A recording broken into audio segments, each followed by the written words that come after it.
Hello friends, good morning. কেমন আছো তোমরা সবাই? আশা করছি সবাই খুব ভালো আছো, সুস্থ আছো। আমিও খুব ভালো আছি। চলে এসেছি নতুন আর একটা ভিডিও নিয়ে। আজ জন্মাষ্টমী, 26 তারিখ আজকে। তো জন্মাষ্টমীর অনেক অনেক শুভেচ্ছা তোমাদেরকে জানাই। অনেকেই বাড়িতে পুজো হয়, অনেকেই জন্মাষ্টমী পালন করে, বাট আমার বাড়িতে কোনো পুজো পাঠ হয় না, মানে জন্মাষ্টমীর কোনো পুজো হয় না, আর আমিও করি না।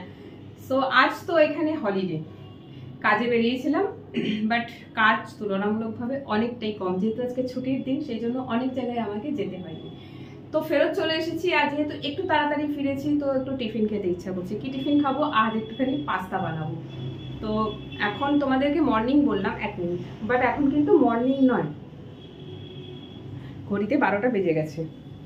আর এই যে পাস্তাটা এখন বানাবো, তোমরা জানোই পাস্তা খুব হেভি হয়, খাবারটা হালকা নয় যে খেয়ে আবার খিদে পেয়ে যাবে 1-1.5 ঘন্টা বা 2 ঘন্টা পর। অনেকের পেতে পারে, বাট আমার মনে হয় না আমার লাগবে। সো যাই হোক, আমি এখন পাস্তা বানাবো, ওটাই টিফিনে হয়ে যাবে খাওয়া, মানে ব্রেকফাস্ট ওটাই হয়ে যাবে। আর আমার দুপুরের লাঞ্চও মেবি ওটা হয়ে যাবে। সন্ধ্যাবেলা যদি কিছু খিদে পায় তো অল্প স্বল্প কিছু খাবার খেয়ে নেবো। তো আজকে পাস্তাটা বানাচ্ছি অনেক দিন পর। খুব একটা পাস্তা আমি খাই না, যেহেতু এটা ময়দার জিনিস। ময়দা খুব একটা খাওয়া ভালো নয়। নর্মালি লুচি পরোটা খাওয়া হয় ময়দার, তো পাস্তাটা খুব একটা আমি খাই না। আগে খেতাম, আমি তো খাওয়া ছেড়ে দিয়েছি, বাট কিছুদিন দিয়ে খুব ইচ্ছে করছিল পাস্তা খাওয়ার জন্য। সো নিয়ে এসেছি, পাস্তা বানাবো। তো চলো, খুব ঝটপট আর ঘরোয়া প্রসেসে আজকে আমি পাস্তাটা বানাবো, আর সেটাই তোমাদের সাথে শেয়ার করবো।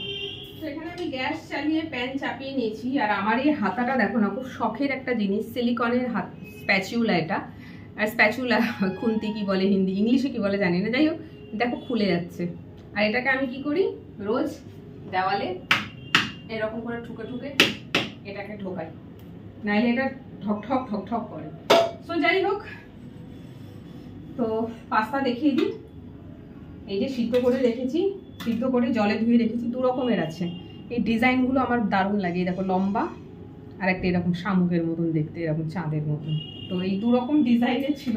10 টাকা করে পাতা। রেড কাউয়ের যে শপগুলো আছে না মেট্রো স্টেশনের ভিতরে, ওখানে পাবে 10 টাকা করে ভার্মাসেলি, মানে সিমইয়ের প্যাকেট, 10 টাকা করে পাস্তার প্যাকেট। 2টো প্যাকেট নিয়ে এসেছিলাম, দুটোই করেছি, মানে বের করে নিয়েছি। তো এখানে প্যান তো বসিয়ে দিয়েছি, আমি একটু তেল দিয়ে দিই। আর কি দিয়ে বানাচ্ছি, কিভাবে বানাচ্ছি সেটাই তোমাদের সাথে শেয়ার করবো আর কি। আজকে পাস্তাটা ডিম দিয়ে হবে। কোনো সবজি বাড়িতে নেই, আর সবজি কেনাও হয়নি। কেন বলবো, বাড়ি ফিরে আর ওই অত সবজি টবজি কাটো, কেটে তারপরে রান্নাটা করো, অত ইচ্ছে করে না। তো নর্মালি আমি এখানে একটু আলু কুচিয়েছি, এটা আমি দিই না, পেঁয়াজ কাঁচা লঙ্কা দিয়েই বানাই। বাট যেহেতু 12টা বেজে গেছে, তো ভাবলাম একটু আলু দিয়ে বানাই। পরিমাণে একটু বেশি হয়ে যাবে, তাহলে পেট ভরে ওটা খেয়ে নেবো, আর দুপুরে খাবার খাবো না, অন্য কিছু আর খাবো না, সেই জন্য একটু আলু দিলাম। তো আজকের পাস্তাটা বানানো হচ্ছে পেঁয়াজ, কাঁচা লঙ্কা, আলু আর 3টে ডিম দিয়ে। তার মানে বুঝতে পারছো পরিমাণে কিন্তু বাড়বে। আর এই যা দেখছো এতটা, তোমরা হয়তো ভাবছো মনে মনে দেখে যে এতটা সব খাবে না, এতটা একবারে তো আমি খেতে পারবো না, কারণ ডিম আর আলু দেওয়ার পরে কিন্তু পরিমাণে এটা বেড়ে যাবে। আমি এতটা তো খেতে পারবো না। তো দেখবো, এখন একটু খাবো, আবার পরে যদি খিদে পায় আরেকবার খাবো। কারণ ওই যে শুরুতে বললাম, পাস্তা খেতে খুব ভালো লাগে, বাট পাস্তা আমি বানাই না, বাইরেও কিনে খাই না, কারণ ওটা খুব একটা খাওয়া ভালো না। আর আমার ভীষণ অ্যাডিকশন আছে এসব জিনিসের প্রতি, তো আমি অ্যাভয়েড করি। তো এত মাস পর, জানি না কত প্রায় হয়তো 1 বছর পর আজকে পাস্তা বানাচ্ছি, হবে হয়তো। তো খাচ্ছি যখন ভালো মতন খাই। তো চলো, আলু আর পেঁয়াজটা দিয়ে দিয়েছি, আর খুব কুচো কুচো কুচো কুচো করে কেটেছি, যাতে এটা তাড়াতাড়ি ভাজা সিদ্ধটা হয়ে যায়। আলুটা তো একটু সিদ্ধ হতে হবে, সেই জন্য। ডিম আলু দেখালে আমি ভাজা, প্রত্যেকটা জিনিস ভাজা দেখাবার দরকার নেই, তোমরা এগুলো নর্মালি করে খাও। তো যাই হোক, ডিম আলুটা দিয়ে একটু ভাজা ভাজা মতন হয়ে গেল। তারপরে আমি একটু কাঁচা লঙ্কা আর যে 3টে ডিম ছিল দিয়ে দিয়েছিলাম, এই দেখো। ওকে, নাও আমি কোনো মশলা কিচ্ছু অ্যাড করি না। অনেকে অনেক রকমের পাস্তা মশলা দিয়ে খায়, আমার না ওইসব মশলার স্বাদ একদম ভালো লাগে না, তাই আমি কিনে নিয়েও আসি না। অনেকে আছে যারা ম্যাগি মশলা দিয়ে খায়, আমার বাইরে থেকে কিনে আলাদা করে কোনো মশলা দিয়ে পাস্তায় অ্যাড করে খেতে ভালো লাগে না। যা ঘরোয়া, একদম ঘরোয়া টাইপেরই আমি এরকম বানাই। সোয়া সস অনেকে দেয়, আমি দিই না। আমার তো চাউমিনেও সোয়া সস ভালো লাগে না, সাদা সাদা চাউমিনটা বেশি ভালো লাগে। ব্যাস এই যে পাস্তাটা দিয়ে দিলাম। ডিমটা একটু কম হয়ে গেছে, পাস্তা হয়ে গেছে বেশি।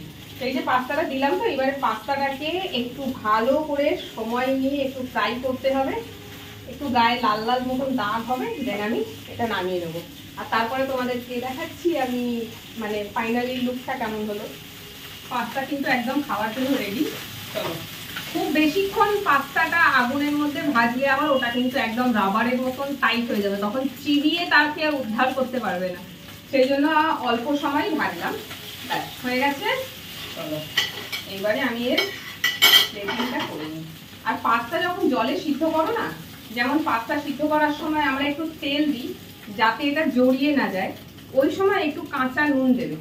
কাঁচা নুন দিয়ে দিলে না পরে রান্নাতে নুনটা একটু কমই লাগে, কারণ তখন পাস্তার ভিতরে নুনগুলো চলে যাচ্ছে, পরে আলাদা করে নুন খুব কম দিলে চলে যায়। আমিও আজকে সেটাই করেছি, সিদ্ধ করার সময় নুন দিয়ে দিয়েছিলাম ভালো করে, একটু বেশি করে, তাই জন্য এখন রান্নার সময় খুব বেশি নুন আমাকে দিতে লাগেনি। ব্যাস, কতদিন পরে যে পাস্তা খাচ্ছি, আর আমার যে কি ভালো লাগে জানো না। এরকমই প্লেন পাস্তাই ভালো লাগে আমার, ওই রেস্টুরেন্ট স্টাইলের মতন নানা রকম মশলা টশলা অ্যাড করে ওরকম পাস্তা আমার প্রয়োজন নেই, এরকমই খাবো। এখনো বেঁচে আছে, যেটুখানি বেঁচে আছে আবার পরে খিদেকে পেলে খাবো, আজ আর ভাত খাচ্ছি না। তো এই যে দেখো, এই একটা পাস্তা আমার বানানো। চলো এবার এটা খাবো কিভাবে, একটু টমেটো সস অ্যাড করে নেব, টমেটো সসটা লাগবে। ব্যাস হয়ে গেল। তো যাই হোক, চলো প্রথমবার তোমাদের সাথে আমার রেসিপি শেয়ার করলাম, ঘরোয়া প্রসেসে কিভাবে পাস্তা বানাই। তোমরা অনেকে অনেক রকম ভাবে বানিয়ে খাও, আমি এইরকম একদম সিম্পল ঘরোয়া প্রসেসে বানিয়ে খাই, খেতে কিন্তু খারাপ হয় না, খুব সুন্দর হয়। বাচ্চাদেরকে সবসময় এইভাবেই বানিয়ে দেবে, কোনো আলাদা মশলা না, সোয়া সস না, কিছু না, একদম ঘরোয়া টাইপের বানিয়ে দেবে, তবু ওটা ওদের পক্ষে হেলদি হবে। বাইরের মশলা না একদম ভালো হয় না, দেবে না। তো চলো আজকের ভিডিওটা এখানে অফ করছি। কেমন লাগলো কমেন্ট করে জানিও, আর কারা কারা আমার মতন পাস্তা খেতে পছন্দ করো তারা কিন্তু অবশ্যই কমেন্ট সেকশনে কমেন্ট করে জানিও। টাটা।